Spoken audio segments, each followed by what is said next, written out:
that we take, an action that we take in the present moment, despite what the circumstances are. And today we're going to look at a story where that seems to be what Jesus is talking about. It's in Matthew's Gospel, chapter 7. And I'll read it. It's a brief story. It's a fairly well-known story, I think, in most church circles, but even beyond the church, I think it's fairly well-known. Here's Jesus talking. Therefore, everyone who hears these words of mine and puts them into practice is like a wise man who builds his house on the rock. The rain came down, the streams rose, and the winds blew and beat against that house. Yet it did not fall because it had its foundation on the rock. But everyone who hears these words of mine and does not put them into practice is like a foolish man who built his house on sand. The rain came down, the streams rose, and the winds blew and beat against that house, and it fell with a great crash. When Jesus had finished saying these things, the crowds were amazed at his teaching, because he taught as one who had authority, and not as their teachers of the law. Okay, so that's the story. That ending there, this last verse, shows us that the author of Matthew is kind of signing off on a piece of Jesus' teaching. There are 5 main pieces of teaching in Matthew's Gospel, which are often called the discourses, where Jesus kind of teaches, and they all end with a similar saying. When Jesus had finished saying these things, we know, okay, that's the end of this particular teaching. And Jesus is teaching with great authority, and something about Jesus is standing out. Now, the end of this teaching is what's known as the Sermon on the Mount. It's the first of the discourses of Jesus. It's in Matthew chapter 5 through 7. And the Sermon on the Mount, of course, is a really challenging, beautiful, but really challenging piece of teaching where Jesus gets into all kinds of social ethics, all kinds of really radical lifestyle issues. And it's probably something that we could spend years on. In fact, in many respects, following Jesus is kind of it's all about implementing the Sermon on the Mount. If we spent a lifetime doing that, we'd probably be doing pretty well. So we're not going to spend a lifetime on it today, but we are going to look back at a few aspects of the teaching in the Sermon on the Mount to try and make a little bit more sense, perhaps, of this story that Jesus decides to use to end this incredible piece of teaching. Now, the story we just read, let's think about that for a moment, and we're going to go back a bit into the Sermon on the Mount. The story that Jesus just read, if we're thinking about hope, there are some traditional interpretations of this story, right? It's a famous story. It's often a Sunday school type story, with songs about it and lots of actions and houses coming crashing down and that kind of thing. And often the interpretation has been, if you believe in Jesus, you're safe. If you believe in Jesus, then you're saved. That can be one interpretation. Or another interpretation can be, if you believe in Jesus, the rock, then Jesus is going to protect us from bad things happening. But if we actually look at the story isn't about beliefs, right? It's about people who practice these things that Jesus has been talking about. The onus is very much on us rather than Jesus. Very much on us rather than God, if you like. So the question there, I guess, is, can we be hopeful? Can we be hopeful? Is there hope for our lives? And Jesus seems to be saying, yes, because you can build this way. You can live this way. There's hope. Jesus has hope in us. And that hope is not really, it's not about beliefs. It's about practice. But in another way, it kind of is about belief, because to live that way, we've got to trust. Perhaps that's another way of explaining belief or faith, is we've got to trust the way of Jesus, because this is a very risky, radical way of living. So we're leaning towards Jesus' teachings, but we're having to take that risk of giving up certain things in order to live that way. And Jesus is saying, you can do this. This is possible. It's also possible not to do it. And you've got to make a choice here. Are you going to build this way, or are you going to build that way? Now, if we go back into the Sermon on the Mount, if we go to pretty much the beginning, it starts off with something called the Beatitudes. Blessed are the poor in spirit, and then several other Beatitudes which are fairly well known. But pretty soon after that, we get into this, where Jesus says, you are the salt of the earth. But if the salt loses its saltiness, how can it be made salty again? It is no longer good for anything except to be thrown out and trampled underfoot. You are the light of the world. A town built on a hill cannot be hidden. Neither do people light a lamp and put it under a bowl. Instead, they put it on its stand, and it gives light to everyone in the house. In the same way, let your light shine before others, that they may see your good deeds and glorify your Father in heaven. So again, Jesus is beginning this whole teaching saying, you can do this. You're the salt of the earth. You are the light of the world. We tend to think of Jesus as the light of the world. Well, Jesus is saying, you are the light of the world. And he's talking about, a city on a hill. He's talking about buildings, which is what he talks about at the end of this teaching when he says, build on the rock, don't build on the sand. So Jesus has great confidence in us. Jesus seems to be thinking that we are the hope of the world. He's at least implying that. And then he gets into all kinds of really challenging issues that we're just going to go through a few of them that we have to remember. Jesus is talking to a group of people who are incredibly religious, right? The culture there is almost like you can't separate culture from religion and religion from politics. It's a super religious culture. So he's talking to very religious people. He's also talking to people who are suffering, who are under Roman occupation. So when Jesus says some of the challenging things he says, we hear them and receive them in our own context. And we have to remember, though, the kind of austere, challenging context in which Jesus is saying these things, to the point where I'm surprised some people, and obviously some people did, think he's absolutely crazy. How can you possibly live like that in this context? That's got to be impossible.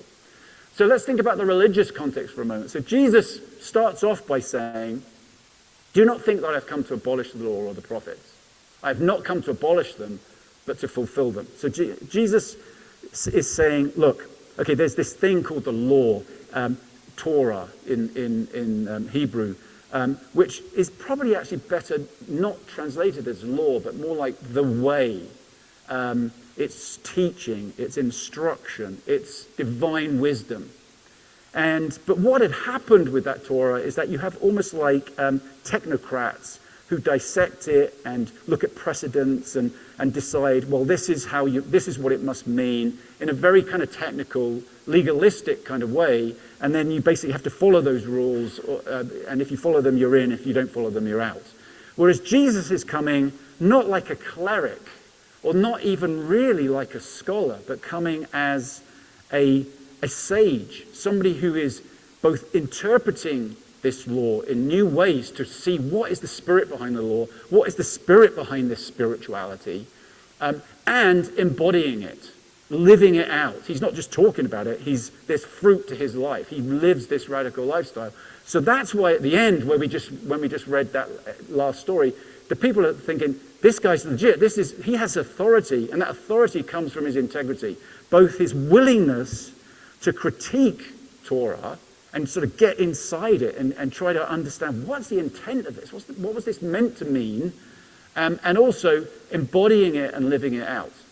Now, at the same time, though, Jesus was kind of critical of religion, critical of the religious time of the day. You have heard that it was said, and these are a series of sayings that are called the antitheses, where Jesus says, you've heard this, but I say this. So if you've heard it was said, eye for an eye, tooth for a tooth.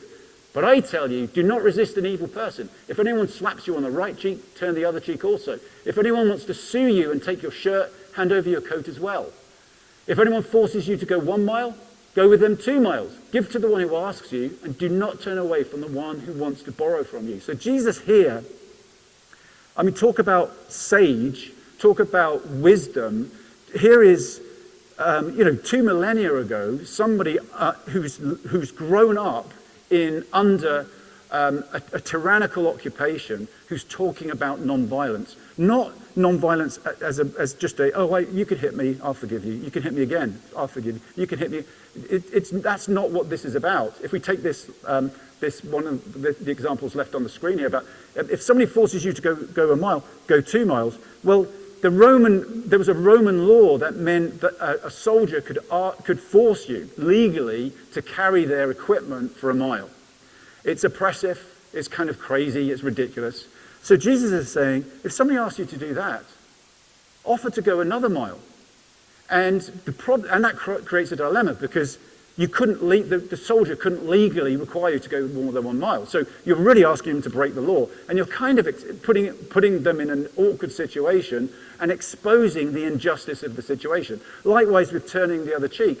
Jesus, I don't think, means if somebody hits you, just let them keep on hitting you and just forgive them and don't complain. It's the right hand backhand onto the cheek, which was a mark of absolute disrespect. That's what you did to people who are below you. So by turning the other cheek, they have to come back at you if they want to hit you again with an open hand, right hand, which would be like getting into a fight with an equal. I mean, these are sort of cultural issues that is difficult for us to comprehend today, like the technicalities of slapping people. I don't think we really have that, in our culture. But this is about exposing the prejudice, exposing the patriarchy, if you like, and setting it up there as just ridiculous. It's genius if you think about it. And Jesus is teaching us this new way, because violence is not working. And there are people who are promoting violence in Jesus' time. And Jesus is saying, I think that's sand. If you build on that, things are going to come crashing down. Okay, Jesus also says, you have heard it said, these are the antitheses again, love your neighbor and hate your enemy. Makes a lot of sense in many respects. But I tell you, love your enemies and pray for those who persecute you, that you may be children of your Father in heaven. He causes his sun to rise on the evil and the good. God is impartial. And sends rain on the righteous and the unrighteous. God is impartial. If you love those who love you, what reward will you get? Are not even the tax collectors doing that? And if you greet only your own people, what are you doing more than others? Do not even pagans do that? Be perfect, therefore, as your heavenly Father is perfect. And we've talked many times about this word perfect. I mean, it's like, that's a bit of a tall order. And I don't think Jesus is saying the way to build on the rock is to be perfect. I mean, it's like, that's a journey, right? And in fact, that word perfect, teleos in the Greek, is about, it could be translated as complete. In other words, has a sense of process to it. Complete or finished, or even integral, kind of holistic, whole, inclusive even, are ways that it can be interpreted. And I think the term inclusive here is, or integrity here would apply, because Jesus is saying, don't just be nice to people who you get on with. That's kind of hypocritical if you're not being nice to people you don't get on with. So Jesus is saying, live a whole life of inclusiveness, rather than excluding people, because that's the way God is. So I think Jesus is saying, if you're going to build on the rock, include people. Don't have some kind of hierarchy where people are left out. And that was clearly a problem in Jesus' day. It's clearly a problem in our day. Jesus then goes on to say, and when you pray, do not be like the hypocrites, for they love to pray standing in the synagogues and on the street corners to be seen by others. Truly I tell you, they have received their reward in full. But when you pray, go into your room, close the door, and pray to your Father who is unseen. Then your Father who sees what is done in secret will reward you. Now, I don't think any of us probably are that tempted to pray in public or on street corners, right? Because the culture's changed, and you would probably be viewed as a lunatic if you did that, or just a super religious person, and a bit fake perhaps. But this is a very religious culture, and so there's a high value on the people who were very holy and did all these ostentatious religious things. And Jesus is saying that's. I think we see the theme here, because the theme for today is live with integrity. That Jesus is saying, this is not about your performance. It's about what is really going on in your life. It's about living a life of integrity, an integrated life. And Jesus points to the hypocrisy of religion again here, but also he seems to, in a genius kind of way. And I sometimes think about Jesus, like Jesus is probably about 30 when he's talking about these things. I used to think that was pretty old, but now I think that's a kid, right? But in 30 years, somehow Jesus has worked out so much about the human condition. For instance, he's worked out that we're all insecure. The lights are flashing on this side. I think must be. It either means God's saying, stop, enough, sit down, or I don't know. But Jesus has worked out so much about the human condition because Jesus gets that we're all insecure. We're all insecure. And so that drives performance. We want to look good. We want to compete with other people. We want to control other people. We want to be on top. We don't want to look foolish. And the irony is Jesus is saying foolishness is just ostentatious and performance-oriented. Wisdom is a quiet centeredness in union with God. You don't need pats on the back if you know your love and you know that you're one with God. And that happens in a very private, quiet place, deep within us. And Jesus says, build that way. That's what's going to resist the storm. And let's face it, implicit in the story that Jesus told about the houses, he's not saying there won't be a storm. Build your house this way and no storms will come. It's like the storms are given. And they're in a storm already, and another storm is coming, as we're going to see in a moment. But Jesus is saying, build this way. Live this kind of life. You can do it. It is possible. Therefore, I tell you, do not worry about your life, what you will eat or drink, or about the body, what you will wear. Is not life more than food, and the body more than clothes? Look at the birds of the air. They do not sow or reap or store away in barns, and yet your heavenly Father feeds them. Are you not much more valuable than they? Can any one of you, by worrying, add a single hour to your life? Again, let's think about this. I like many of us, have struggled with anxiety. And, when it comes to, I've had some moments in my life when, financial struggles and that kind of thing, reasons to be anxious about those kinds of practicalities that Jesus is talking about. But nothing like the people of that day. I mean, Jesus is speaking this in a context where people, many of them, might not know how they're going to feed their families. We're so comfortable, and that's not our fault, but it's just that I think we probably don't kind of feel the same degree of how radical this is, that what Jesus is talking about, to the point where some people might be saying, you mean I've got to carry that bag another mile? What? That's crazy. And they just don't get it, or they don't really understand what Jesus is talking about, or what it means to have that sense of oneness with God, where we can let go of things and let go of our worries, even though the storm is raging around us. Jesus is saying, build this way. If you can build this way, there's hope. And not only that, Jesus has hope in us that we can live like that. Now, just before the story that we read about the building on the sand and building on the rock, Jesus says this: watch out for false prophets. They come to you in sheep's clothing, but inwardly they are ferocious wolves. By their fruit you will recognize them. Do people pick grapes from thorn bushes or figs from thistles? Likewise, every good tree bears good fruit, but a bad tree bears bad fruit. A good tree cannot bear bad fruit, and a bad tree cannot bear good fruit. So Jesus seems here to be saying two things. It's kind of coming to the end of this whole teaching and saying, the issue is fruit. What's the outflow of our lives? I mean, we could be as religious as you want. We could be as apparently wise as you want. But what is the outflow of our lives? What's the fruit of our lives? And clearly the fact that Jesus taught with such authority is an indication that he embodied what he talked about. And he's saying, do the same. And he's also, at the same time of calling us to integrity, is kind of challenging other groups. And there's there's implicit, sideways perhaps, challenges to all kinds of different religious and political groups that were extant at the time. We know Jesus was often jibing at the Pharisees, right? But there were other groups. So the main religious and political sects in the time of Jesus were the Pharisees, the Zealots, the Essenes, and I'm just using the generic term temple to capture a lot of them. The Pharisees we probably know a fair bit about, because they're mentioned frequently in the Christian scriptures. And their view was just follow the law, and if we follow the law, and if the people who don't follow the law are kind of excluded from society, then God will bless us, and we'll get our country back. The kingdom of Israel will be restored. The Zealots were like, heck, we need a fight. So they were advocates of violence.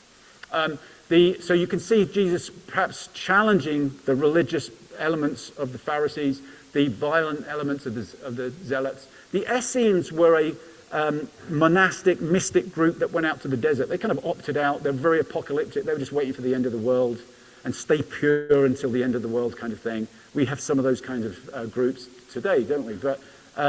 But Jesus is challenging them because Jesus is talking about engaging with real life, not disengaging. He's about this life that we're living now. This is what is important. You're not going to be whisked off somewhere. Storms are going to come now.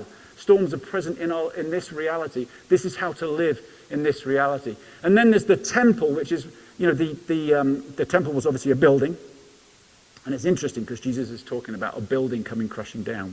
We'll touch on this in a second. But the temple was financed by the Herods, the puppet kings in that area at the time, who were in collaboration with the Romans. It was run by the priests and the Sadducees. So it's very much a wealthy hierarchy embodied by the temple. And Jesus seems to be challenging that hierarchy as well. And I wanted to just close with this, really, just to touch on a couple of other points in Matthew where Jesus talks about buildings and rocks and how you build and what's important. Let's just jump ahead to Matthew 24. This is Jesus' last discourse, his fifth discourse, the very beginning of it.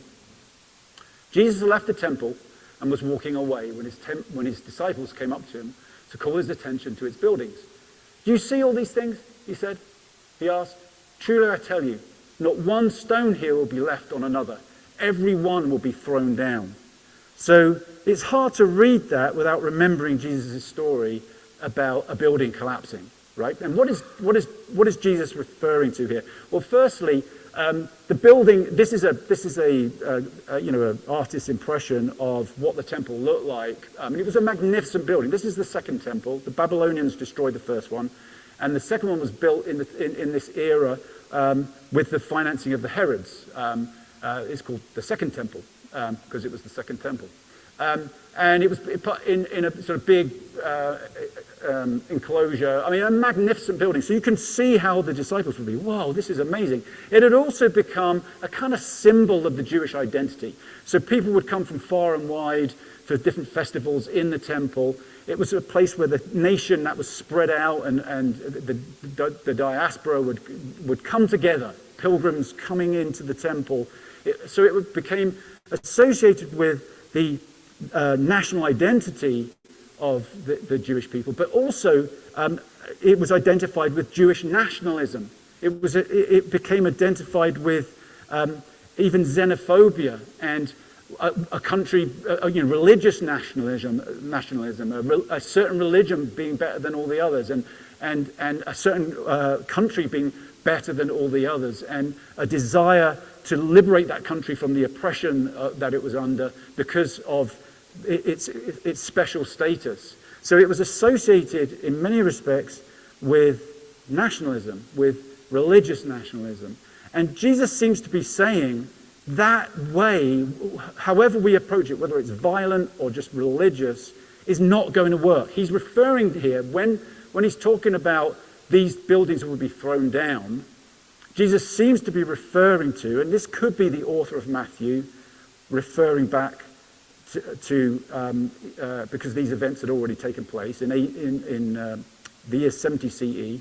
Rome sacked Jerusalem and destroyed the temple. They put it under siege first. It was a brutal siege, and then they destroyed the city, destroyed the temple. And this seems to be Jesus alluding to what's going to happen. In other words, if you don't live this way, the storm is going to come, and you're going to collapse. Like if you live based on violence, there's going to be somebody who's more violent than you. That is not a resolving way of life. It's not going to go anywhere. And Jesus seems to be calling the people to wake up because you're heading down a pathway that's going to end in destruction. Now, here in Matthew, actually, this is from Matthew 16. That's my fault. I put the wrong text on it. But another time when Jesus talks about rocks, so he's talking there about building collapsing and stones being shattered. Another time he talks about rocks is about halfway through the gospel. And Jesus came to the region of Caesarea Philippi. He asked his disciples, who do people say the Son of Man is? They replied, some say John the Baptist, others say Elijah, still others, Jeremiah or one of the prophets. But what about you, he asked. Who do you say I am? Simon Peter answered, "You are the Messiah, the Son of the living God." Jesus replied, "Blessed are you, Simon, son of Jonah, for this was not revealed to you by flesh and blood, but by my Father in heaven. And I tell you that you are Peter, Petros in the Greek, and on this rock," which is what that word means, Petra is rock, which is a female noun, "I will build my church, and the gates of Hades will not overcome it." Some translations say the gates of hell will not overcome it. Literally in the Greek, it's Hades, the underworld. Now, the significance of this, obviously what we see here is something, beautiful revelation. Like suddenly Peter gets it. He kind of blows it a little bit later. We're not going to go there because Peter realizes Jesus is the Messiah, but Jesus then starts talking about, actually, okay, but my way is one of sacrifice and self-denial and suffering, and I'll eventually be killed. And Peter's like, I'm paraphrasing here. Peter's like, no, we can take him. We can take him. Don't worry, we can do it. And Peter kind of understands that Jesus is the Messiah, but doesn't really understand what being the Messiah means. So it's a complicated passage. But it's interesting that it says at the beginning that Jesus went to Caesarea Philippi. And if we look at Caesarea Philippi, this is a little map of the whole area. And I think I've got a pointer on here. Yes. So Caesarea Philippi is up here in this northern area. It's in an area of the Golan Heights now.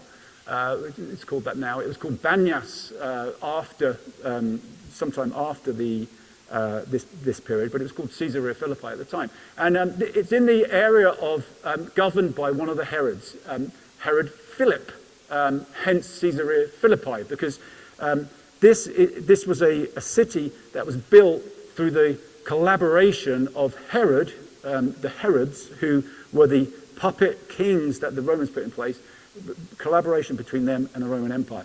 And so it's a place where there's this collusion with power, this collusion with Rome. And it was also a place where and actually we've got a couple of other pictures here. There's a temple to Augustus Caesar there. By this time, Augustus Caesar is dead, but a temple devoted to the worship of that Caesar. It's also a place where Pan, the ancient god Pan, who's a fertility god, doesn't really matter too much who Pan was, but it's very much associated with the god Pan.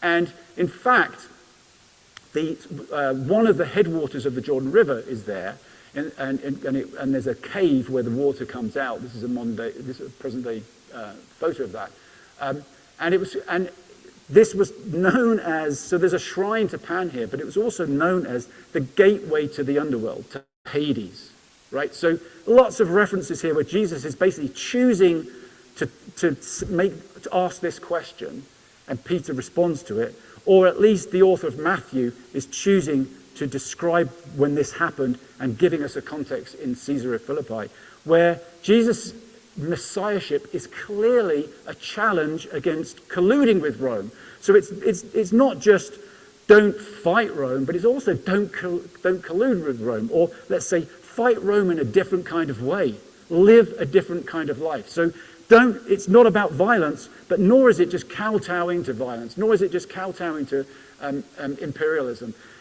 Religious nationalism is not going to win the day, but nor is just ignoring it and escaping into our wildernesses or our deserts of exclusion until the end comes and we're all rescued by Jesus. Jesus is saying, build this way, live this life. You can do it. This is the hope of the world. And let's go back to that to close out here. Maybe the band could come up. Let's just, because we'll have communion in a second. Let's read this story again in a reflective way, and then we're going to do a little prayer exercise. Therefore, everyone who hears these words of mine and puts them into practice is like a wise man who built his house on the rock. The rain came down, the streams rose, and the winds blew and beat against that house. Yet it did not fall because it had its foundations on rock. So let's just think about that piece. And let's think about, as we've been exploring this topic of hope, like we can reflect on how hopeful is our spirituality? I mean, is our spirituality really based on wishful thinking, or, well, one day everything will be okay? Do we have hope in the present moment? I think it's really hard to have hope in the present moment. I think it's really hard to think this way of Jesus could work in the environment that we're living in the madness of the world. But Jesus was speaking these words into at least an equally difficult situation and saying, you can do this. Jesus says to Peter, this is the rock. You are the rock on which I'm going to build. Now, what is the rock? Well, the rock is our understanding of Jesus as the Messiah. It's probably an ideological thing, but Jesus is pointing to a person, and by extension pointing to you and pointing to me and saying, you are the rock, just like you are the light of the world. You are the salt of the earth. And so, just as we close this out, maybe we could put the lights down a little bit, Greg. We're just going to take a moment to reflect in light of what we've been hearing in the words of Jesus. Not my words, but the words of Jesus. And I want to read some other words. These aren't going to go up on the screen, but read some other words that Jesus said in Matthew's Gospel that we repeat here very frequently, but they're profound. They're the words of a sage who invites us in and says, you can do this, I'm with you. So I'm going to read this a couple of times. Let's just reflect on what I'm reading, Jesus' words, and allow Jesus in, and perhaps into those places where we don't have hope, or we feel pretty unstable, we feel pretty sandy, and we need rock. And that's going to be different for all of us. So let's just be in this moment and reflect. Come to me, all you who are weary and burdened, and I will give you rest. Take my yoke upon you and learn from me, for I am gentle and humble in heart, and you will find rest for your souls.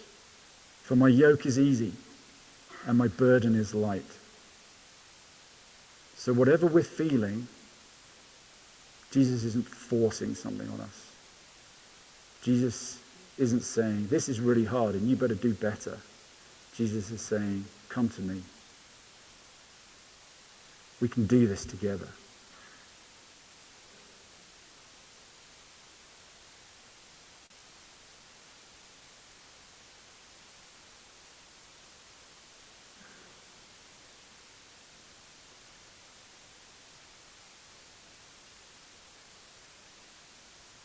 Come to me, all you who are weary and burdened, and I will give you rest. Take my yoke upon you and learn from me, for I am gentle and humble in heart, and you will find rest for your souls. For my yoke is easy and my burden is light.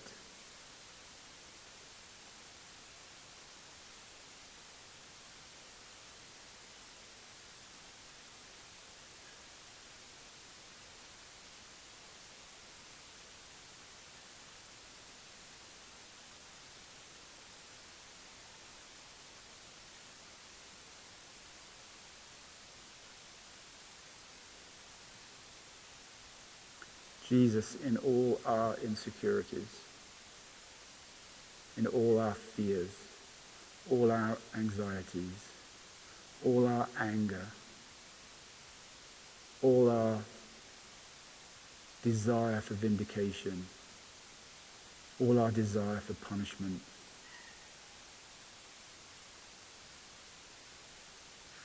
help us. We come to you,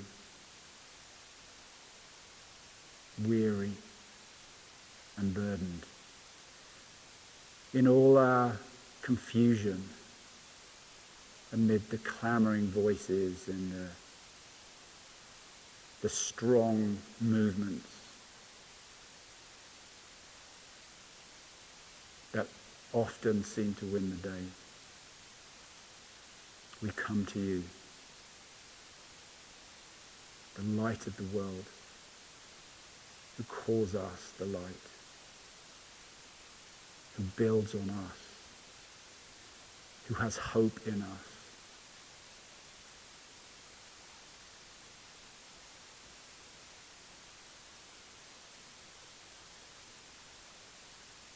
So we're going to take communion now, as we do each week. We have tables in the middle and at the sides. It's gluten-free crackers and fruit juice. Everybody's welcome to take communion. You have other stations around the room too that you can read about in the flyer that you got when you came in today.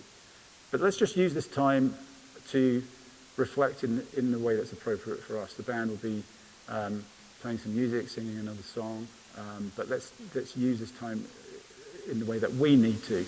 And whenever you're ready, come forward and take communion. Thank you.